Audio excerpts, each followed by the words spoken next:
just a second. We're looking at survivorship bias and the people who turn down large amounts of monies and then become successful later. Of course, we know about those stories because they became successful. Well, no, let me tell we you don't hear about the stories about people who turned down $1 billion and then fucking did nothing, because those aren't the stories that are told in a survivorship bias type of way. Yeah, but if you looked at Steve Jobs' career in the first act, he basically drove Apple into the fucking ground, was fired, started Next, and was unsuccessful with Next as well.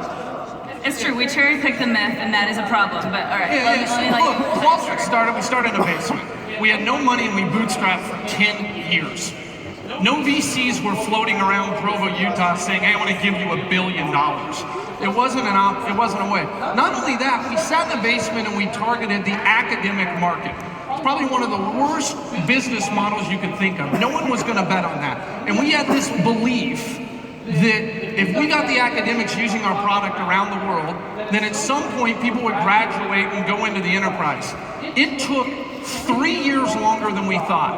I had employees who weren't on board. I had people around me that weren't on board. There were founders that weren't on board. Everyone who was looking at this model said this isn't going to work. Well, the downturn happened, 2007, 8, 9. Everyone graduated, they stopped outsourcing, and Qualtrics took off, and now we have 9,000 brands. So not having a God complex, I think, works until you've got dissension or people aren't believing. And a great example of this recently is Elon Musk. Everyone looked at Elon and said, why are you buying Solar City? This makes no sense. It's insiders. It's your cousin's company. No one could understand it, and he just sat there and took it. And then all of a sudden he comes out with this new shingle tile that goes on the roof, and everyone's like, oh my gosh, that's gonna power my house and then charge my car. You're a genius. I think the story of Elon Musk is a great example, because if you look at Elon Musk's history, actually up until maybe recently, he wasn't always viewed as such a genius. The first company that he started was a company called Zip2, similar to Yelp. That was a reasonably interesting company. It was acquired for several $100 million in the late 90s, early 2000s. That company didn't exist about a year later. If it was so goddamn valuable, why didn't it exist a few years later? Later, he created a company that was part of the original PayPal. Actually, Elon created X.com. Elon's often quoted as a founder of PayPal because his company was merged with PayPal and he was one of the largest shareholders. Not so well known is the story that as the CEO who took over the combined merged entity, Elon went on vacation one day, there was a palace coup, and Elon came back from vacation and he wasn't CEO anymore.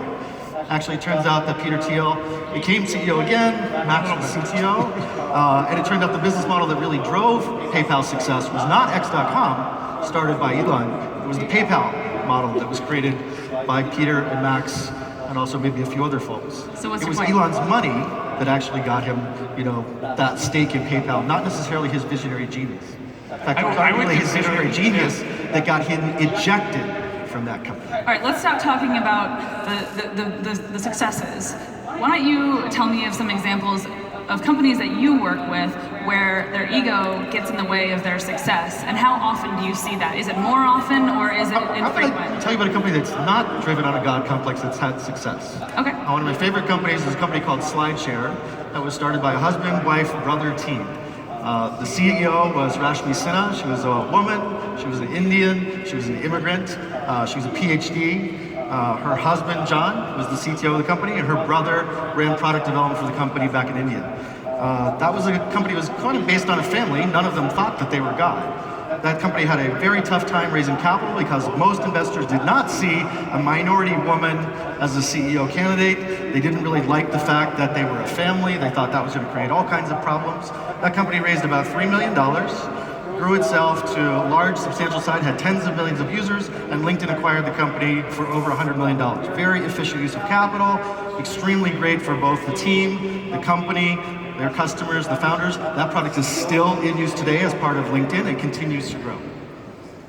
They were not gods. They were normal people who were more of a family and took that family with them and had a great outcome and success. Yeah, I think, look, I started Qualtrics with my brother and my father. We were a family-run business. Holy Trinity or not Holy Trinity? No, it was a little dispersed. We had there was 4 of us that did this, and I think that if you really think towards product, folks, there's a pivotal moment. My brother was at Google. He was there for